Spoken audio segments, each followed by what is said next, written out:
Week in, week out, we keep being inundated with security reports of arrests of alleged oil thieves and vandals. And just recently, the Nigerian National Petroleum Company Limited (NNPCL) said it uncovered 179 incidents of crude oil theft in the past week, meaning if the math is done, that's over 9,000 in 52 weeks. Alarming.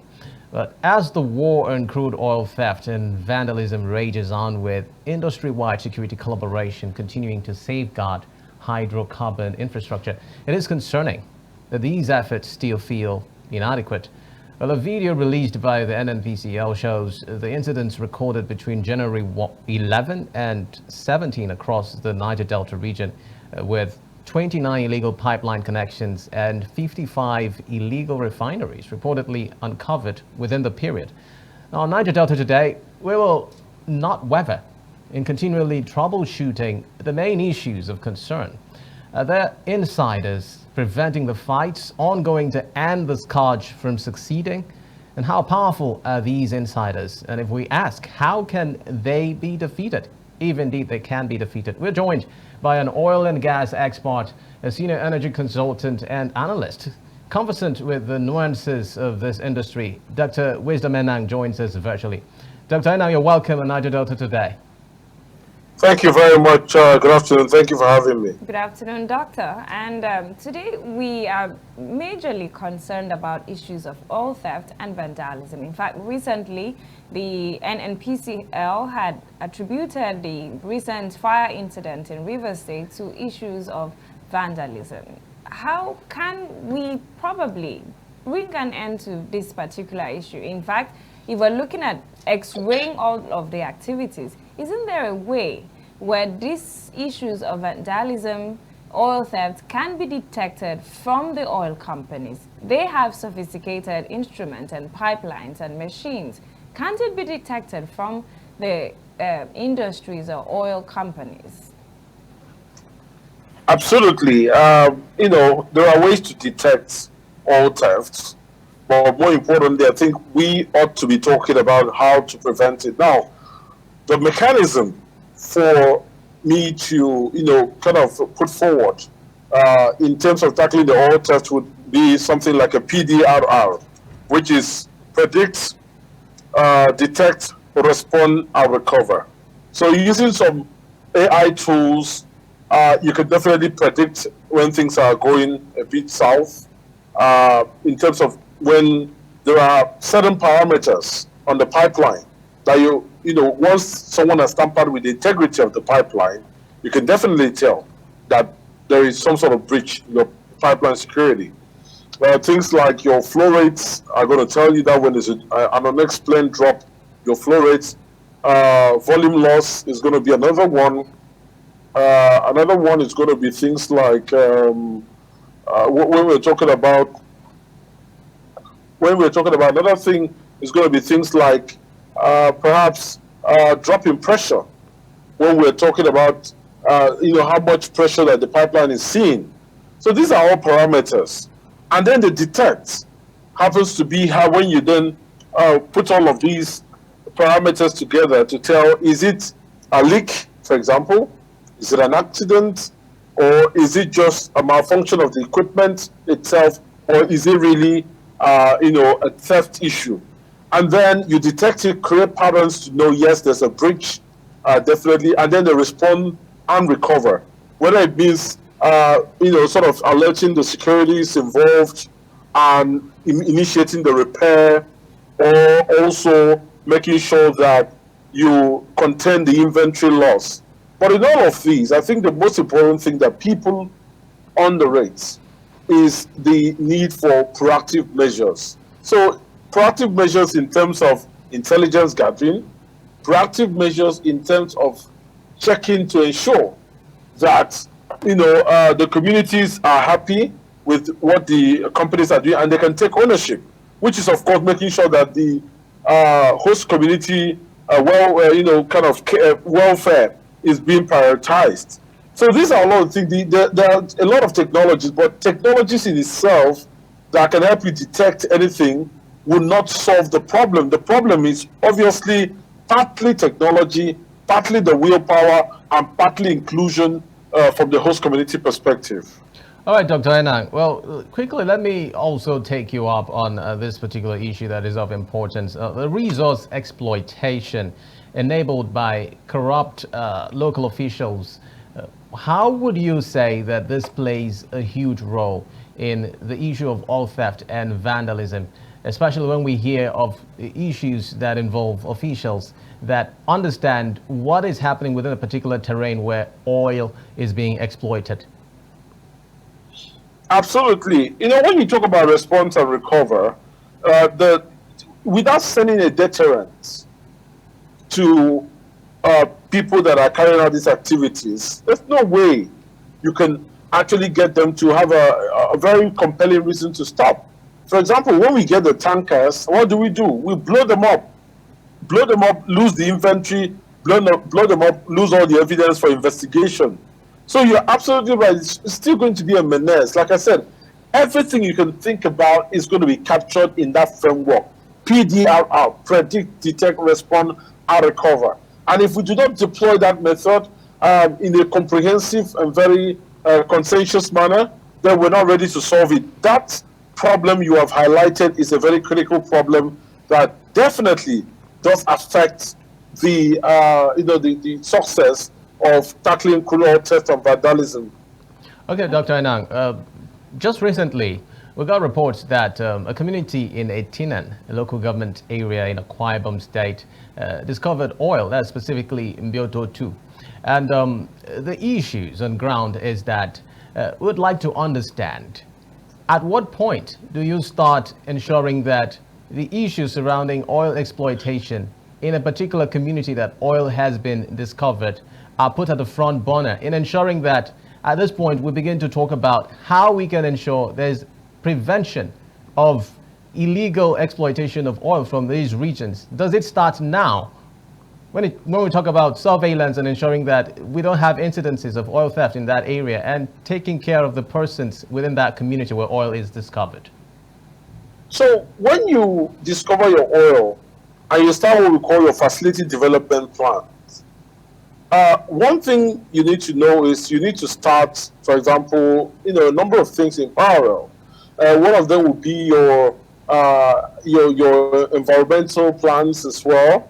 What we call the EIA, environmental impact assessment, and within that framework itself, you will need to start writing up your community engagement plans, because they're all part of the environment. So the community engagement plan details from cradle to grave, from starting the oil exploration business itself, all the way up to building up, you start the oil exploration business all the way to building your assets and then producing those assets all the way to, clean up, the plug and abandonment at the end of the asset life. All of those will be detailed. So there's a framework. And, the most surprising thing is that a lot of this framework is being captured within the paperwork that is supposed to be written as part of these companies. But do they follow them is a different case altogether. The other thing to point out is that, when you talk about the host community, the host communities, for example, you have to understand how do you best, represent their interests. And this comes down to some of the challenges that I have with the way the Petroleum Industry Act was scripted. Now, the Petroleum Industry Act says that the companies would have to nominate who is going to be the one that makes up the members of the host community trust fund and would disburse those funds, right? And it just, if you look at it from a kind of analytical standpoint, one worry comes to you: how do we make sure that those that would have protected the communities wholly are those that are on there, especially if the oil companies are the ones that have the prerogative to select members for a community to make up that trust fund board members. So these are kind of the concerns that you have. And when these concerns begin to trickle down, you look at a second layer further, you ask yourself,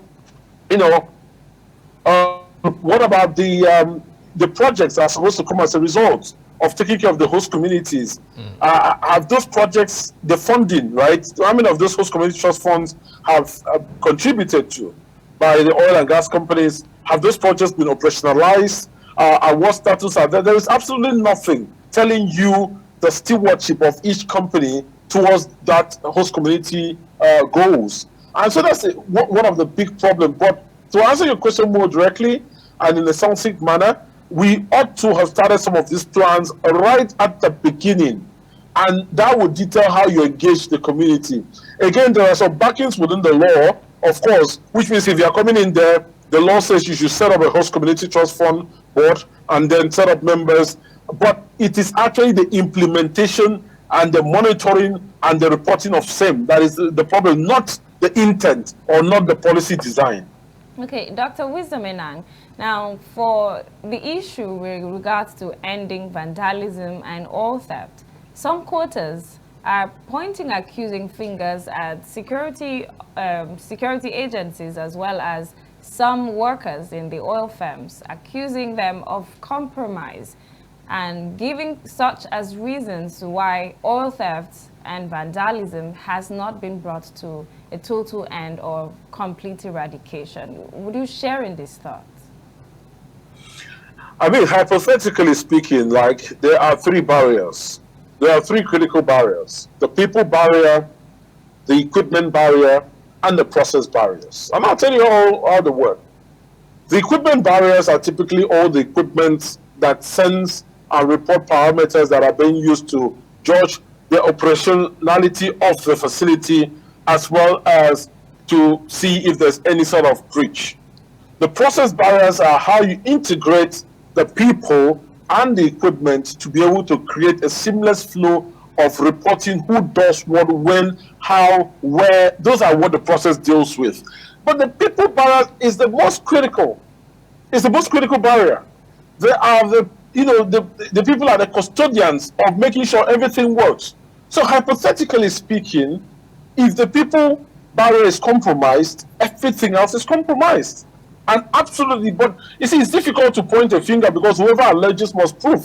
If you want to take it from a legal standpoint. So I like to say that the people barriers are very critical, and it will not be unconnected to the continuous oil theft problem that still subsists today. However, if you want to start going into explicit examples, then you will have to have some proof. Okay, Dr. Enang, would you say that it is possible that technology can be weaponized to ensure that these issues of oil exploitation are done in such a way that it benefits, for instance, powerful nations? Do you still share in the allegations that powerful nations still benefit from our oil illegally? I mean, when you think about the oil market, it's always been controlled by the cartel. And when the cartel, when I say the cartel, even OPEC is a cartel. A cartel is simply a group of people that, have rules, and they operate the whole industry by their rules. So the OPEC and non-OPEC members.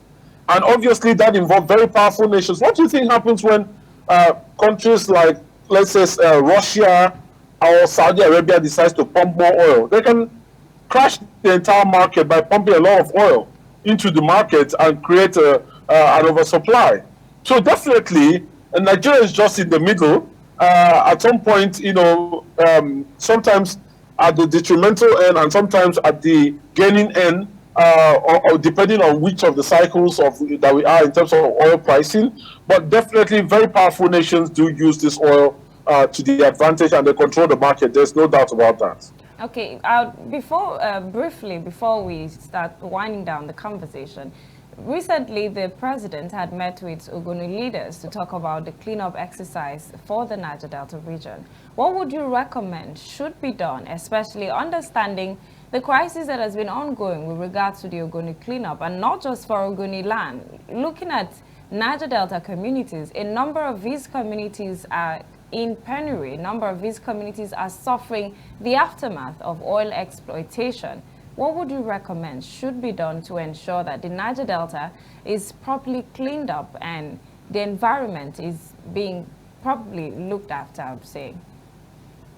Okay, so before I tell you what should be done, I think it is important to state that why we're here is because when we had the Petroleum Act that was governing the oil and gas sector, the biggest problem was the Petroleum Act did not explicitly state the amount of funding that needs to be kept aside for things like environmental cleanup, which is one of the precursors leading towards plug and abandonment at the end of the asset life. And so you had a situation where exploration was done for about maybe 50 odd years, and then there are no funding whatsoever to take care of the aftermath of what happens eventually. As such, the petroleum industry has come to say there should be plans for remediation and all of that.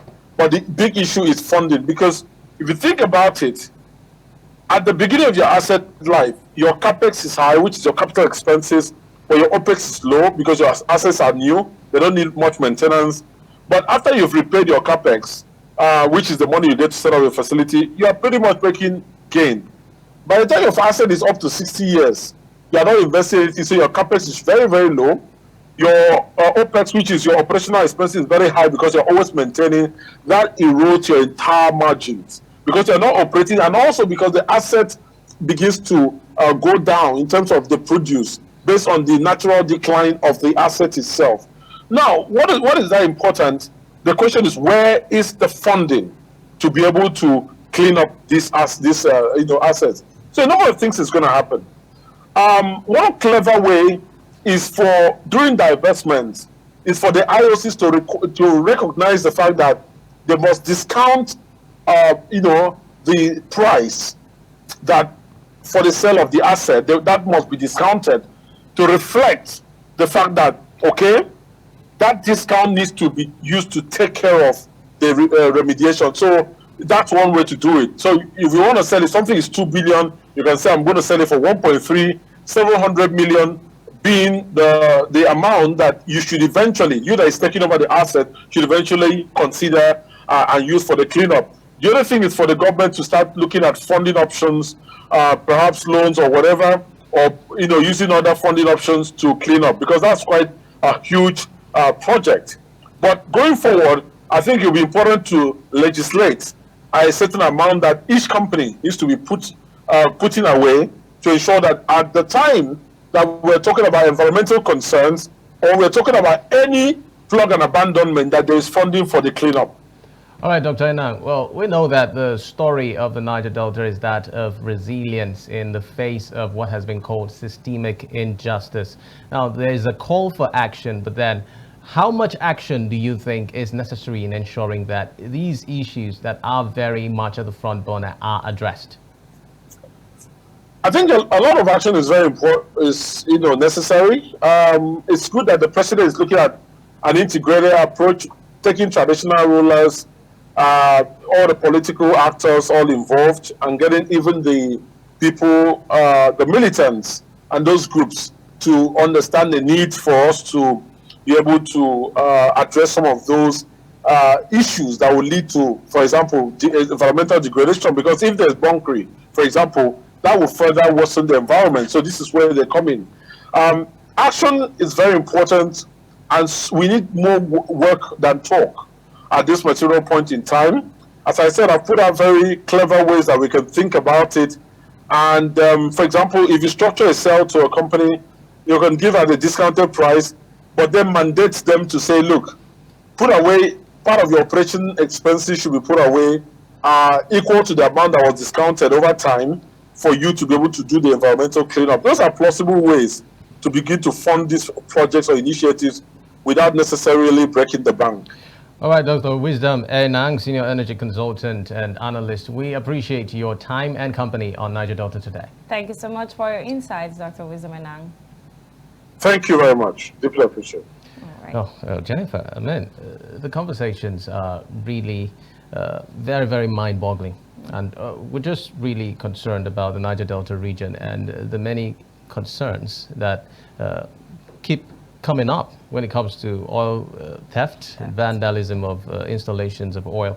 But as Dr. Wisdom Enang has said, I mean, it's the call for action, and I know that it is possible to ensure fact, that in these his issues words, are resolved. Less words, more action. Indeed. Indeed, and we're looking forward to more action, especially for the Niger Delta region, especially looking at the impact of oil exploration in the region.